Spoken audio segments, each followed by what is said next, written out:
Kita tahu bahwa orang yang mati tidak akan hidup kembali, jadi akan dibakar setelah mati. Apakah kamu pernah melihat orang yang sudah dibakar 4 kali juga masih belum menjadi abu kah? Jika belum pernah maka saya yang membawamu melihatnya. Pria tua yang sangat keras ini terbuat dari apa? Kakek itu dikirim ke rumah duka oleh keluarganya pagi ini.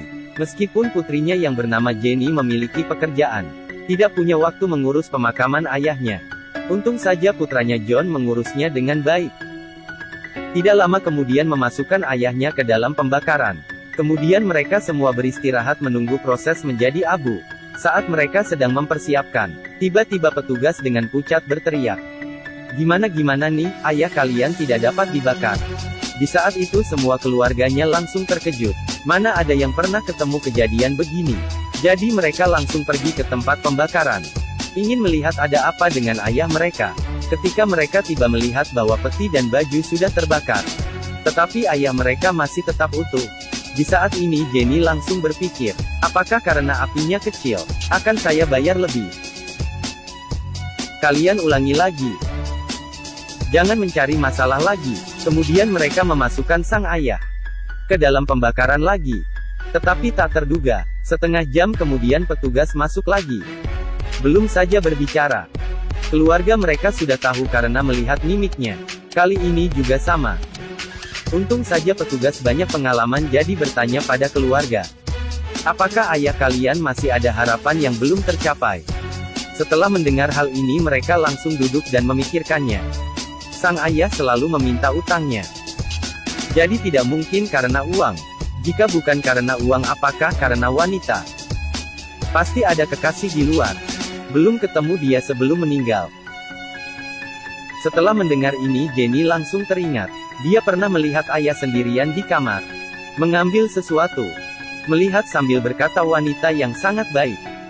Tiba-tiba John juga teringat. Dia pernah mendengar ayah bertelepon dan mengatakan nama Lily. Dan dia juga kenal Lily. Adalah seorang guru yang terkenal kemarin. Setelah itu John mengeluarkan majalah. Meletakkannya di pelukan ayah. Kemudian mereka mau mencoba membakar untuk ketiga kalinya. Tetapi sama saja. Ayahnya keluar dengan utuh. Menghadapi ini Jenny langsung berkata, bakar 3 kali harus bayar 3 kali. Dia masih banyak kerjaan mana ada waktu di sini terus. Lagian ayah memberikan tokonya pada John. Sama sekali tidak ada hubungan dengannya.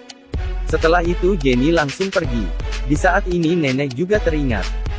Dia ingat bahwa dulu ada seorang kekasih yang bernama Melly. Jika bukan Lily mungkin Melly ini bisa. Mendengar itu John tiba-tiba terkejut. Karena dia juga kenal Melly. Jadi dia langsung menghubungi Melly yang dia kenal. Jadi datang 3 orang yang bernama Melly. Tetapi John tidak tahu manakah Melly yang benar. Jadi semuanya dibawanya ke depan sang ayah. Tetapi ketiganya langsung berkata mereka tidak kenal pada sang ayah. John langsung bingung. Apakah masih ada Melly yang tidak dikenalnya? Saat mereka bingung seorang pria muncul. Pria ini memegang muka sang ayah. Membuat semua orang terdiam. Ternyata ayah mereka malah mencari seorang pria. Meskipun membuat semua sangat terkejut. Tetapi untung saja sudah boleh dibakar. Jadi mereka memasukkan sang ayah ke dalam pembakaran lagi. Langsung bertanya pada pria itu. Bagaimana sang ayah mempermainkannya? Tetapi dia malah berkata mereka hanya teman biasa. Sama sekali tidak apa-apa. Sekali lagi petugas membawa kabar buruk.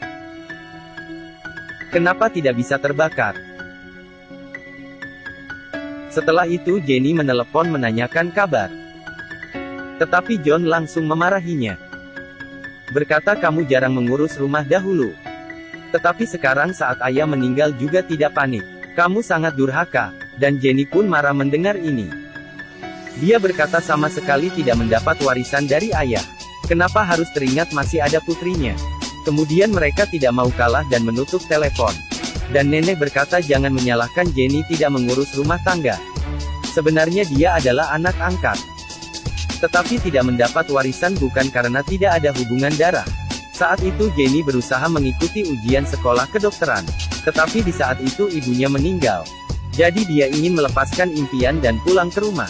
Sehingga sang ayah berbuat demikian. Mengatakan tokonya diwariskan untuk John, agar putrinya belajar baik-baik. Meskipun Jenny jadi berhasil. Tetapi mulai saat itu hubungan mereka tidak membaik. Di saat ini Jenny teringat dirinya masih belum memaafkan sang ayah. Jadi dia datang sendiri untuk meminta maaf. Saat menangis John datang memberitahu kebenarannya. Sebenarnya tokonya sudah mau diganti menjadi restoran. Dan namanya toko pun sudah dipikirkan yaitu JJ. Diambil dari nama awalan Jenny dan John. Hanya saja tiba-tiba meninggal dan belum sempat dibereskan. Jadi sebenarnya ayah tidak pernah menganggap Jenny adalah orang luar. Akhirnya kesalahpahaman mereka terselesaikan. Setelah itu, mereka berpikir mungkin sudah bisa dibakar. Tetapi petugas kembali lagi dan berkata, "Saya merasa dipermainkan. Kenapa bisa begitu? Kalian pindah ke rumah duka lain saja." Saat mereka ingin pergi, Jenny teringat bahwa sebelum ibunya dibakar kemarin, sang ayah ingin membakar cincin untuknya. Tetapi petugas berkata bahwa cincin tidak bisa jadi menolak. Apakah karena cincin sehingga tidak mau dibakar? Setelah itu Jenny pulang mengambil cincin itu kemari.